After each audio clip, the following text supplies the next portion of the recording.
everyone out there. Welcome to all of our listeners. Welcome to today's episode of Franchise Friday. My name is Melissa Pang. I am the member relationship strategist here at the Entrepreneur Source, and I'm so excited to have Albert Hermans here with me. He's the VP of Franchise Development over at Floor Coverings International. Live in the flesh. Live. Guys, this is real. This is a big deal. If you're listening, Albert is here. We're sitting next to each other. I can reach out and touch him. Exactly. This hasn't. There's so many COVID jokes I can make right now, but I'm staying away. Yeah, no. We're moving on. We're moving on from those. I'm not touching it. Maybe PC. I'm not going to touch it. And I know this is actually, I think this is the first time that we've done like a live Franchise Friday. Yeah. So congratulations. Yeah, absolutely. Happy Friday. Yeah, I know. So everyone, Albert's a serial entrepreneur. He'll tell you more about it, but he found his way to Floor Coverings International as part of the operations team, and then he shifted over to the franchise development side. And now Albert and I have worked together for about 3 years now, and the Entrepreneur Source, Floor Coverings International, we've built up a great relationship. I do give big kudos to you for doing that.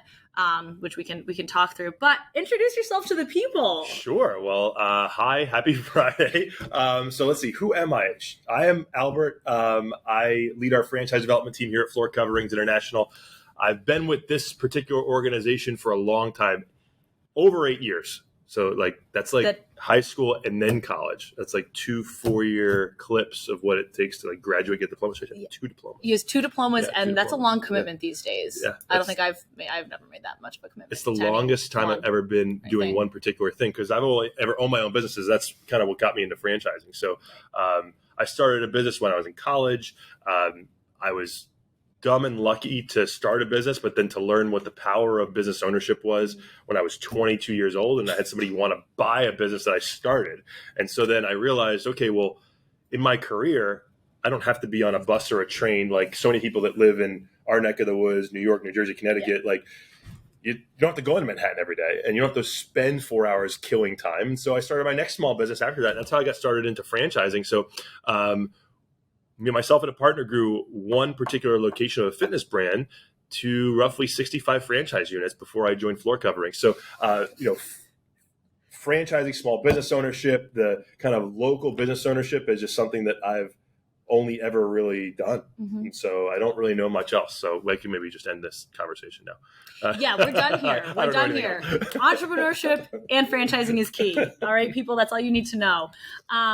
But I do think it's really interesting that you kind of fell into the startup entrepreneur space and then found franchising. What was it about franchising? What was it about your prior experience being a small business ner? You built something that became a franchise, and then you found Floor Coverings International. What was it about franchising that sparked? Well, I think so. So there's a couple different ways I could maybe answer this, but I'll do it in 2 ways. So number one, the fitness brand that I started was all about helping people change their lives through fitness, nutrition, and motivation. And it was all about giving a great experience to the client and actually helping them change the way they looked and felt about themselves, which that business was doing so well. The way that we chose to scale it from reading textbooks and going to online webinars and whatever was through franchising. And then immediately once we started learning about what it would take to be a good franchisor, there were so many parallels to coaching and fitness and caring about somebody's goals and what makes somebody a good fit for your program versus not, kind of similar to a good franchisee in a franchise organization. So that was one thing that kind of just clicked in automatically. And then it's interesting, the path that led me to Floor Coverings International is very similar to what I think a client of a franchise development person would go through, because somebody's leaving their job or leaving something that they found security in, or maybe not, looking for a business that they could own because they want to follow systems that had been laid out before them. Yeah. And for me, when I joined Floor Coverings International, I was in my late 20s. So even though I'd started a couple of businesses, I was looking to join an organization where I can go and learn and follow in the footsteps of people that have been there, done that before, have had chops in the industry. And certainly Floor Coverings International being part of a publicly traded organization, the same people that built brands that we all know as consumers, like California Closets and CertaPro Painters, Paul Davis Restoration. I mean, they're leading this organization. And so that's why I chose to come here. And I still kind of am able to work with my passion to helping people get into business. I know. Well, that's what I love about franchising is it takes so many different pieces from all different, it's not just like an industry. It's not just the quick service restaurant industry or profit and revenue and all these different things, which I think people can look at franchising and think about that.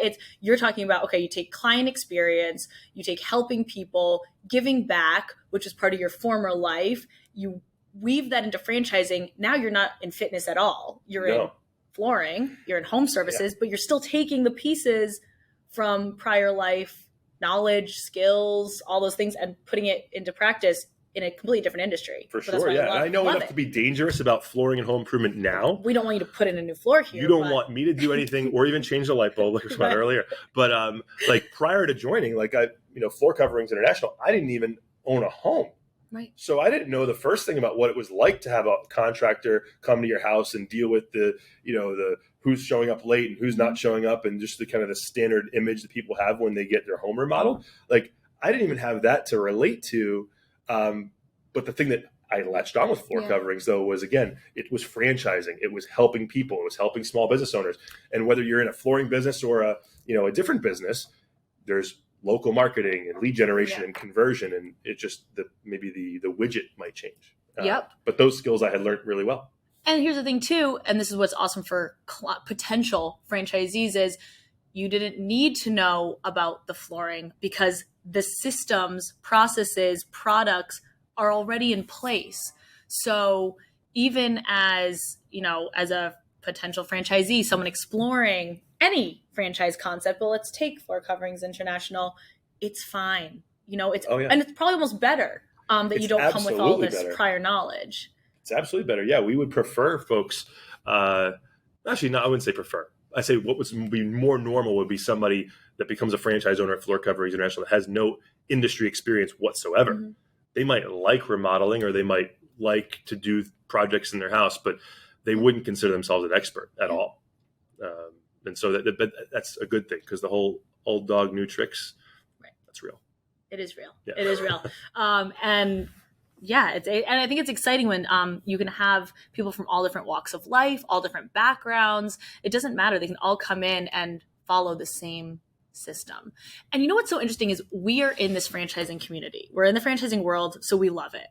But I just had a conversation with one of my friends yesterday, and he was like, Melissa, like, why? He asked the same question, why franchising? And for me, I'm like, well, why not franchising? Like, it's just makes sense. But I love the education around being able to educate people about what actually are the benefits. And this leads me to like the myths around franchising. So there's a few that we hear all the time. What are maybe some myths that you hear? I'll throw out a few. Again, I don't know anything about the industry. I have no experience. I've never put down flooring in my life. I can't be creative because it's a franchise and they're going to tell me everything that I need to do. Maybe those are some myths you hear. Maybe there's some other things. What are they? And how do you have a discussion around that? How do you deal with that? So they are myths, the things you said. So like the whole no industry experience, like I mentioned, like that's a good thing for a lot of franchisors. Mm-hmm. They're actually looking for people that don't have industry experience, that have more skill-based types of things, right? So for us, and I'll speak for us, but I know every brand has their own, we want people with leadership skills that are comfortable building a team of 3 to 5 employees minimally, and then leading that team as well. So that's more so important than if you know what underlayment goes underneath this particular hardwood or not, right? I mean, it doesn't even matter. We could teach that. That's the widget, right? Yeah. And then the other myth that you mentioned, which was creative. What? With the creative. Okay, we're going to cut that part, right? Okay, yeah. So the other myth that you mentioned, which was, not being creative and owning a franchise, so I think people have that myth because they think of McDonald's. And honestly, and what I'm about to express about McDonald's could be not true. Okay. But I have this perception about if I own McDonald's, like everything is so tight that if you turn over your left shoulder instead of your right shoulder to take the fries from the fryer into the little fry bin where they pour all the salt on it, like that's wrong. That's my perception of McDonald's systems. Like it's right or wrong. In most franchise brands, it's not like that. here's the playbook, here's the technology, here's the product, here's the selling system, but based upon your particular skill sets that you might have entering into whatever brand it is that you choose, you might operate a little bit differently than I operated. Yeah. And that's okay. And because we all have different backgrounds and experiences and skill sets, and that does allow you to have, even though it's the same system in business, your own flavor. Yep, 100%. And this is why I think it is so important for franchisors to have great validation amongst their franchisees, and for potential franchisees to take time to validate with the current franchisees, because that's when you hear all these different backgrounds. Let's say, and I've heard stories where you have a single parent, a single dad with a few kids. He's worried about doing the business and being able to spend time with his family. He's able to go validate with franchisees who are in that exact same spot, or who were in that exact same spot. Now we're getting away from the creativity part, but you can do the same across the board. I have a degree in engineering. How am I going to go into this? And, how do I put my own flavor on it? You go and talk to the franchisees who have done it, who are with that background. You know what I mean? And I think this is where I don't think we talk enough about community when it comes to franchising, because the franchisees become a community, and the franchisor does rely to a certain extent. Obviously they are the franchisor, but on the franchisees for feedback and new ideas. And that's how your business grows. So I don't know if you want to speak to that and how Floor Coverings has leveraged. I think that's like the most so if I was investigating a franchise brand, the average person that would be in my position, if I was investigating a franchise brand right now, they're looking for, what am I going to get as far as training goes from the franchisor? How are they going to help me? How are they going to help me? How are they going to help me? What oftentimes they don't look for, which I think is a big mistake for somebody researching a franchise brand, is, of course, the corporate support and involvement is very important. That's why you go into franchising, but also the franchisee network. So beyond the corporate team, the 100, 200, 300, however many franchisees a particular brand has, how are they all interacting with each other? How are they all helping and supporting each other? But then also, to your point, how are then that franchisee base, how are they interacting with the corporate team to help shape the systems, processes, and procedures? And we believe that the best practices come from the field. And we build platforms for the franchisees to have little incubator opportunities to kind of iterate and come up with new ideas. So at Floor Coverings International, we have what's called a Franchisee Advisory Council. And the Franchisee Advisory Council is an elected group of 7 or 8 franchisees. Annually, they're elected by the franchisee base that represents the franchisee base on behalf of the base to corporate, quote unquote corporate, right? I hate using the word corporate. I know. We don't use corporate around here, but corporate, right? But to the corporate office, the head office, let's just say. Yeah, exactly. But the Franchisee Advisory Council has regular meetings with the corporate team to advise and be a sounding board for new initiatives. But also, one of the things that we do that I think is really unique and awesome is that for each of the deeper areas of our business, so whether it be marketing, technology, the particular merchandising, so the products that we sell out in the field, retention of salespeople at the franchisee level was a really important aspect of our business. We have subcommittees. So the subcommittees involve more franchisees than just the Franchisee Advisory Council, so that they can rapidly iterate and talk through common issues and dealings that the franchisees are having in the field, come up with better practices based upon their touch points with others in the field. And then we could bundle it up into a standard best practice across our training systems and things of that nature. So yes, best practices come from the field. I love it. And I feel like this all goes back to why franchising, because I don't really know where else are you going to find something that's so collaborative. And again, this comes down to validating with the franchise brand, because not all are created equal. I think Floor Coverings International is a great example of a brand and a franchisor that values very highly the franchisee perspective, insights, boots on the ground, bringing that back to and encourages that. So not all are created equal, but I just really, again, comes down to what are you looking for with the brand? Kind of lost my train of thought. So, but anyways, well, I want to just add something because here that the power. So just think about it numbers wise. So a lot of people have the perception of franchising that the corporate office, right, the bad corporate, right? So corporate is going to tell me what to do, right? Which, okay, if you say a franchise organization of 200 franchisees, they might have 20 or 30 people in their corporate office. So those 20 or 30 people working 40, 50, 60 hours a week, if in this bad scenario, they're going to come up with the systems and the best practices for the field, okay? Well, think about how many hours that adds up to of experience that they can dictate upon to the franchisees. Whereas if a franchise organization says the best practices come from the ground up, you have at least 3 or 4 or 5 maybe employees at the franchisee level, X number of hundred of franchisees, you have their years of experience, right? So multiply all those working hours, it compounds, and then exactly those best practices are coming from so much more depth and time of experience when they come from the field, as opposed to a corporate franchise entity trying to dictate everything that happens out in the field. It's just so much better. And not to mention, for all the franchisors out there, for buy-in from your franchisee base, it's so much more impactful when you're able to share that we got this from Mr. and Mrs. Jones, who's performing at XYZ level, as opposed to here's our initiative that you must do. That's not yet proven, or maybe we proved it in one instance. It changes the entire dynamic and culture.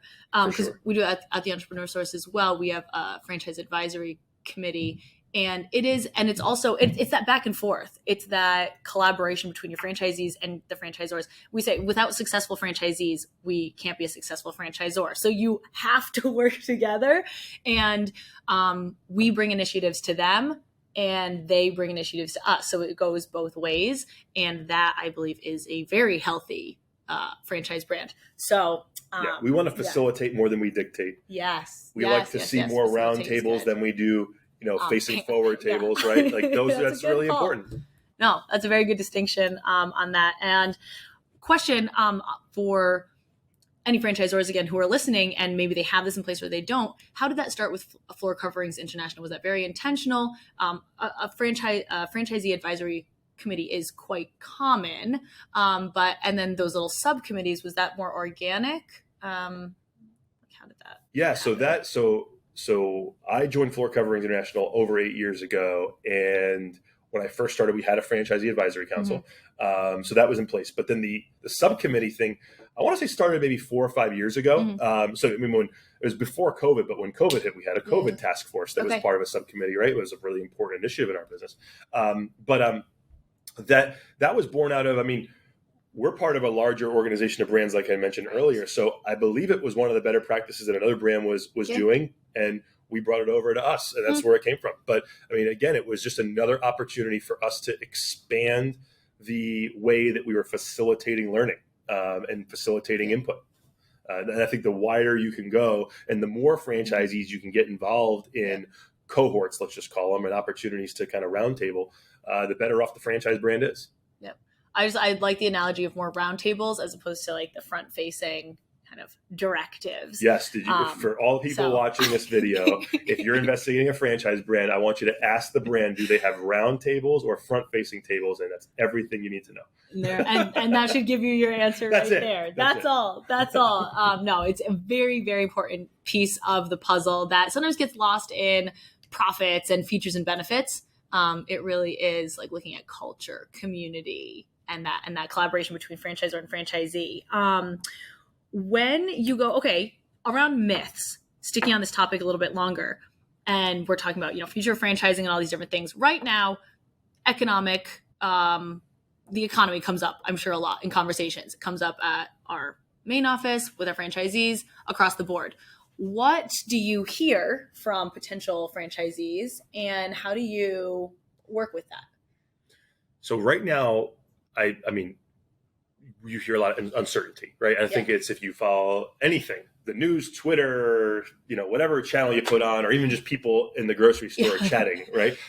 It's uncertainty. Is it good? Is it not good? What can we expect? And I think that for a candidate, that's a more confusing time to be in. I think that in a rocket ship roller coaster, in a kind of upswing economy, obviously for somebody investigating a business opportunity, it's a great thing. And then they'd be, in great position to invest in something. But also if it's a for certain we are in a downturn, certainty actually is okay for people because they know what they're getting into. One way or another, certainty is good. Middle feeling that a lot of people are having around the economy, it is a topic that comes up a lot in the validation process. And the way that we handle it is just by saying, listen, I think it was Jay-Z that had this quote, men lie, women lie, but numbers don't.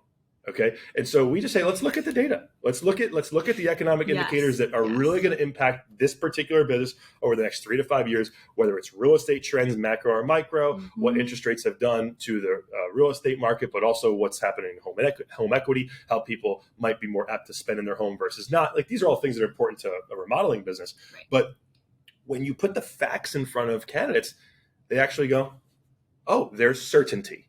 And I can move forward, right? Yep. So you have to take the uncertainty and make it certain, and facts do that, and then allow them to make decisions based upon that. So, and I think, again, right now for everybody in FranDev, you're talking to candidates that are in uncertain economic times, and whatever you can do to make them more certain based upon data, the better results you'll have.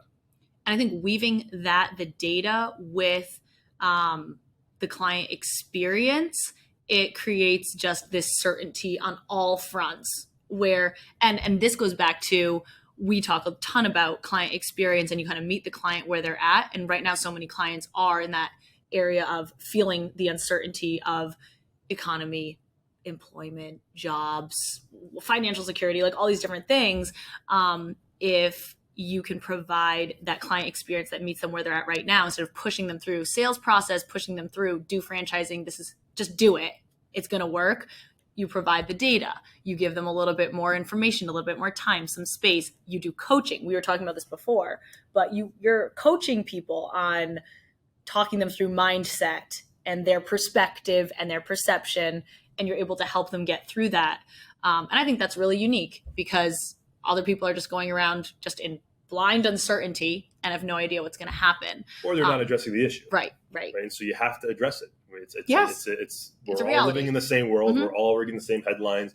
We're all exposed to the same social media. And so I think that the more that you could paint issues red and call it out and be willing to talk about it and have data and facts to talk about, I think it also, as somebody in a franchise development position, it also gives you credibility as well, which is a good thing. It gives the brand credibility as well. Not afraid to approach these things and talk about them. And I think when you just look at the big picture as well, and I know we keep coming back to why franchising, but I think you look across all these different sectors and periods of time where just naturally you have ups and downs. It's just part of what happens. And you see franchising has just grown over the long term. And it really is there's no decision making. It's learn, like franchisees, or candidates, you just take what you need. What do you want to learn? What do you want to ask? Ask it. That's totally fine. And as a franchisor, be okay with people asking those questions and wanting to know and being uncertain. And it just takes all that pressure off, I feel. Yeah. So questions are a sign of engagement. Yes. And that's what we want. We want people to be engaged with us. So that's a good thing. So bring out the questions. Absolutely. Bring out all the question about uncertainty. So, but overall, and bring this into, again, on that positive note, when we look at future franchising, I think they just sent out like an economic report, but it is growing. And I think actually coming out of 2020 and 2021, people are seeing a lot of growth from before. Listen, I think the American dream is to own a small business, but it's generally scary to invest life savings and not knowing about an industry or not know a brand. So to go into a franchise business where you can have all the benefits of small business ownership, plus have all of the systems, tools, processes, procedures, network that we talked about, throughout the course of this conversation. Franchising will always continue to grow. Yeah, of course. Yes, franchising will grow. And I love that. I'm going to reiterate what you said, where people, they want certainty. So how can you take someone's uncertainty and create something solid for them? And again, knowledge. So we were talking about economy, but you take anything, uncertainty around business ownership, uncertainty around an industry, uncertainty around how much money can I make in this business? Right. You give them and you you're able to give them certainty about it. Maybe they choose it, maybe they don't, but at least they have knowledge that they didn't before. Exactly. And that's what helps them make like the educated decision. Okay. So you have an interesting background where you started in operations with floor coverings. I mean, you have very varied background, but with floor coverings, started in operations, and now you've shifted over to franchise development and that more sales.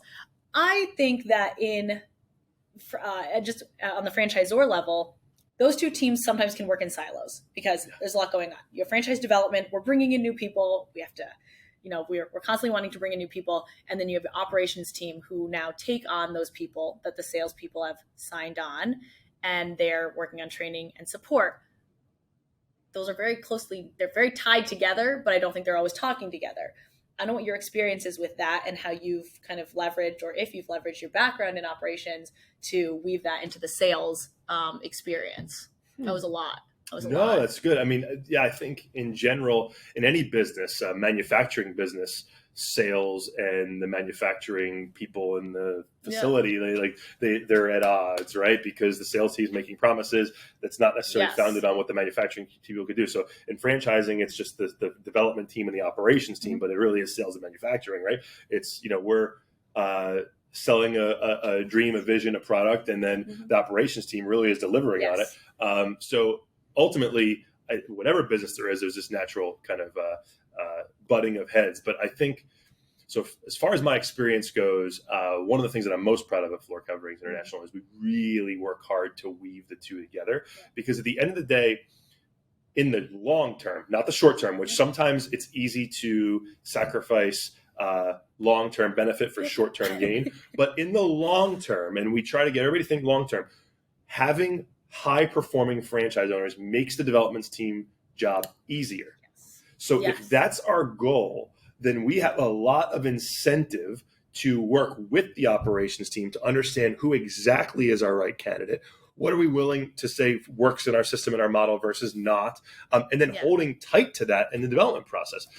So a couple things that we do to keep that, kind of aligned. Well, first and foremost, we don't, it's not like when we get together one time a year in our annual conference, like it's like, I don't know, like when the aliens meet the humans, like it's like, oh, there's the operations team and we're the sales team. Like we look for opportunities at least 8 times a year where we get together live, human to human with the operations team, because even though sometimes interests could be competing, at the end of the day, it's good for the teams to know that we're all still human together and we're all on the same team working to achieve the same outcomes, right? So we have 8 times a year at least where we bring the teams together.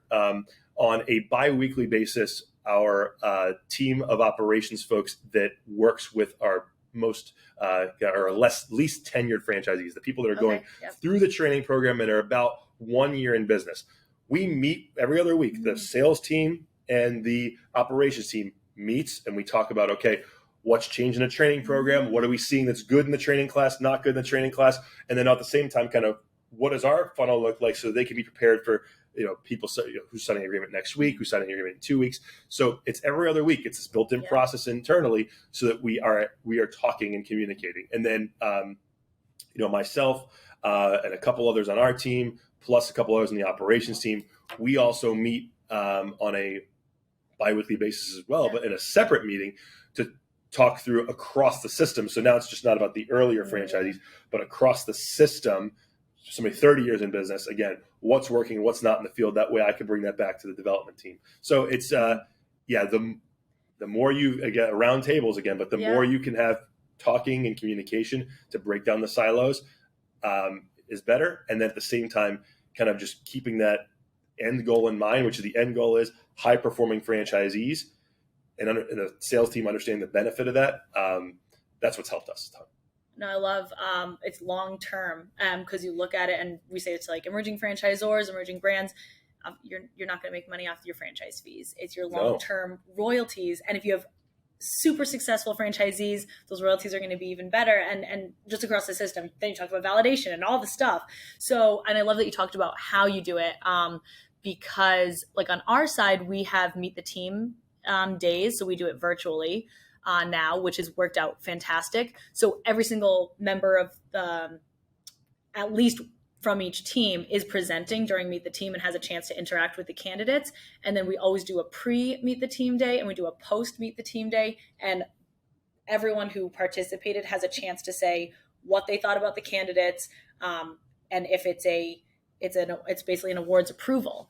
But it comes from not just, okay, franchise development, we checked off all the boxes, good, we're done, we're sending them through, they signed the agreement, done, here you go, operations. It's very much a conversation. And we do have discussions where the operations team is like, I don't know that this person is going to be able to do X, Y, Z. And we have a discussion about it. So everyone's on the same page. And it's not operations team in training going, why is this person here? Exactly. Yes. Or down the road. So I love that. Did you start implementing that, or has Floor Coverings been doing that for a while? So a lot of these things. A little bit of both. Okay. So we've always had some type of cadence, and then I've refined it and kind of tweaked it. And we at one point it was very loose, and now we have more of a tight agenda. Yeah. So it's just one of our core values is to practice continuous improvement, and that's just something that everybody talks about core values and they just kind of say it, but it's something that we really try to live. Love it. Yeah. Another reason why we love Floor Coverings International. Okay, and I will ask one more question. And again, this is more for franchisors who are listening, emerging brands. This is a lot of franchisor stuff today. It was. Which is good. I know it was. But that's just where it went. That's where the conversation went naturally. How do you, we talked a lot about your franchisee community. You got to bring in the right people. It starts with the franchise development team, long-term, all of those things. How do you find the right people for your brand? And is that something that changed over time? Like when you first started working in franchise development, or the company had an idea, to where it is now. So how do you attract those right people? And how do you figure out who your right person is? Man, okay, so it's a lot there. I know. I'm sorry. I'm queen of asking 17 questions. That was 19 questions in one. So has it changed? So how do you find out who your ideal candidate is? Okay. How do you even find out who that is?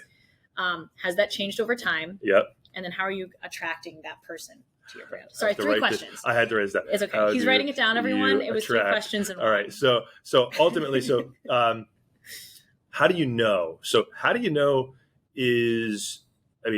go back to the field, right? And so I think, and when you go back to the field, my encouragement would be, you don't just pick the top guy or gal, nope. Or, you have your top, I like to say top third or top 25%. So, of the top third or top 25% of a franchise network, not what's their background, because to me that is also not very important, but what skill sets do they have? What experiences do they have? What energizes them in the workplace? What doesn't give them energy in the workplace? So those are the types of things that I would want to pay attention to.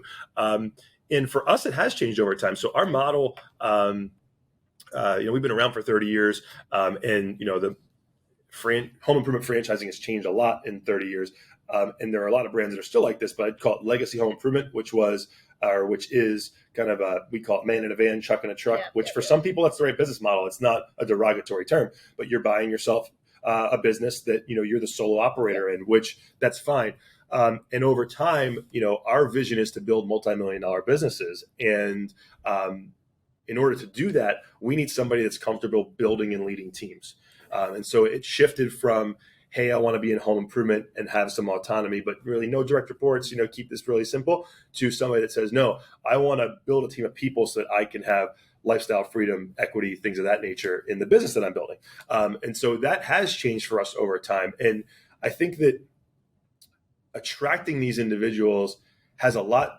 I said it very plainly just now. It's you have to say it, and then you have to stick with it. And then you have to communicate it if you're a franchise development person, or you're a franchise brand and you're working with coaches, and you have to be very clear, hey, this is the type of individual we're looking for. And if somebody doesn't fit that mold, that's okay. Say they don't fit our mold, and then have the conversation, and then have the conversation with the candidate. But I found that actually the more we've been really clear about the right person for our business, the better candidates we'll get that more match that description than as we're saying, oh, hey, listen, we're this great home improvement brand. Send us anybody that's interested in home improvement. Yeah. Well, that's not really helpful to us or to even the candidate. Right. Because then the candidate looks at what our model is and goes, yeah, it doesn't resonate with me. Mm-hmm. So I think it's, so if I had to sum it up, top third, but not background, kind of likes, dislikes, qualities, things of that nature, has changed for us. And you just got to be really clear about it and stick to it. Yep. Okay. No, thank you. Thank you for sharing that, because I think it is evolving over time, especially if you are a newer brand, you're listening to this and you're saying, okay, I don't have 30 years. Well, you can take pieces of that. Like, what kind of person are you looking for that's going to fit in with the culture? Are you looking for someone with leadership skills? Are you looking for these different things? And again, I'm not talking about qualifying out when it comes to that. Like, I'm just talking about like different qualities that you would want to bring into your organization. You can even look at, I would say, like your home team. Like, what are some of the qualities there, and what do you really like? What has worked, and how can you bring in more people like that? And it is going to change over time, especially as you build it up. Your first few franchisees are going to be like your blue sky thinkers. They're going to be able to take risks. They're going to do different things. That might change over time as you bring in more and more. I also like that you're taking data from your existing franchisees, and you're putting some certainty into the who you're looking for. People like to be around people that are like them generally, right? And so, franchisors should look at their corporate team. Does that depict what they kind of would want out of a franchisee? They should take a look at their current existing base of franchisees and realizing that the people that you're bringing into the organization, that you're slapping their logo on their chest, they're going to be the people that will attract or repel the potential next wave of folks that join the organization. It's really important. That is it all comes down to your franchisees on a lot of different fronts. Okay. If you were granted the choice to have more money or more time, which would you choose and why? Let's see. I'm probably going to go with the unpopular answer. I'd say more money, because with more money, you can invest in assets to create more time. So that's what I would say. I love it. That's like the 3 more wishes thing. Yeah, it is. If you got 3 wishes, what would I wish for? 3 more wishes, but that's what it would be. I'd say, if I had more money and more financial resources, then I can invest in more opportunities to create more time for me and my family. So I would get the time, but start with the money, and that's also chicken or egg thing too. Yeah, it is. But that's my answer. Philosophical, but I'm good with that answer. Yeah. There's no right or wrong, Albert. No, there isn't, but that's my substantiation. Well, thanks so much, Albert. This was fabulous. I just love that we got to do it in person. High five. So that's a real high five. Yeah. That sounds real high five. Thank you guys so much for tuning in. And again, this is Albert Hermans with Floor Coverings International. Thanks for listening.